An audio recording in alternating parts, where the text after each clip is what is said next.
If you've been wondering what to do over a static chord, this video is for you. Hi, I'm Donna Schwartz from DonnaSchwartzMusic.com, the site for practical tips and solutions to improve your music performance skills. I had a really good question from one of my subscribers, and it's this. Any tips on getting comfortable soloing over a single chord for 16 or more bars? How do you develop a melodic idea when you have no harmonic change? Well, this goes a lot into how you're practicing jazz. Okay, so I have a few questions for you. First up, how long have you been playing your instrument? Why do I ask that? Because the level of your playing is going to determine how much you can do over a static chord. Question 2, how much have you listened to songs that have static chords and solos over those static chords? For example, I played an excerpt from Miles Davis's So What?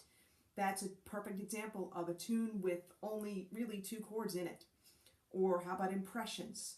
Have you heard John Coltrane's version of that, or Stanley Turrentine's version of that, or other people's versions of that? Have you, here's question 3, have you transcribed any of the solos over these tunes that have static chords in them? Okay, super important. Whether it's the whole solo or whether it's a part of it, a part that you liked, something to think about. The next question, how many scales do you know or do you own? Meaning that you can play them starting on any note. Again, that's tools in the toolbox, and it's another determinant for how much you can play over a static chord. The next question I have is this, and this is going to come from left field. Do you own Jamie Aebersold's, some of those series, but do you own particularly volume 24? And this is usually the first book I recommend for people when they want to improvise. Donna, why are you saying that? Well, here's why. In this book, it goes through, there's 2 CDs, and it goes through all the major and the minor, the Dorian chords, basically.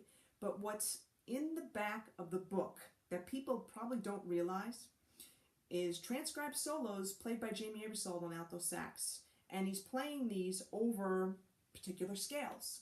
You could kind of call that a static chord, couldn't you? So that's going to give you plenty of information right there. Okay, so that's one of my answers to that. So let's say you have a lot of experience playing jazz and you kind of still a little bit stumped with what to do over static chords. I get it, it can be kind of boring, and you kind of get used to the chord changes to give you more choices of notes to play when you're soloing.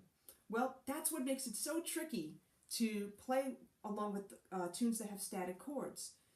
Where can you get some more ideas? Well, I kind of alluded to it before. Transcribe some solos from the masters, from other folks who are playing over these particular tunes. See what they do. Number 2, if you're advanced, you'd probably use other types of chord substitutions and such, and you'd play outside the key. Okay, so that's definitely an advanced technique, not something for beginners. Okay, for everybody, whether you're a beginner or an advanced player, what you can do is you find ways to build tension and build release. And one of the ways is to change up the rhythms.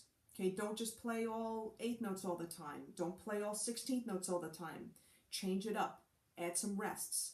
As Miles said, silence is just as important as the notes. Okay, super, super important there. So you want to build certain areas of tension with that. And I just said too, you don't want to play all 16th notes. When you do that, it's too tense and you turn off the listener. Okay, so you want to find your spots to build up that tension with that. You could also create tension holding out a particular note that may clash with, if you're playing one chord, it's fine, but then when the chord changes to something else for like 16 measures, it may clash a little bit. Well, there's your tension right there. Okay, changing your range on the instrument, that creates tension as well. Okay, so see, these are some ideas, and no idea is right. You know, these are just some suggestions. But really, why reinvent the wheel? Why not just look at what other people have done, get some ideas from there, and then from that, create your own stuff? okay? And it really all leads down to that question I asked you: how much experience you have playing your instrument, and how much do you own your scales? Because those are your note choices. That's your toolbox to work with.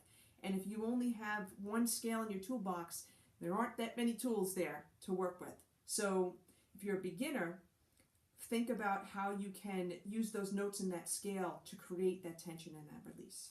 So I do hope that answers that question for my subscriber as best as possible. If you like what you hear, hey, subscribe to my YouTube channel below, but more importantly, subscribe to my website where you get free weekly tips on how to improve your music performance skills. And right now, if you go onto the link that's below, you get to get a free video where you get to discover the solution to your greatest jazz challenge. You get a free video that's designed specially for you.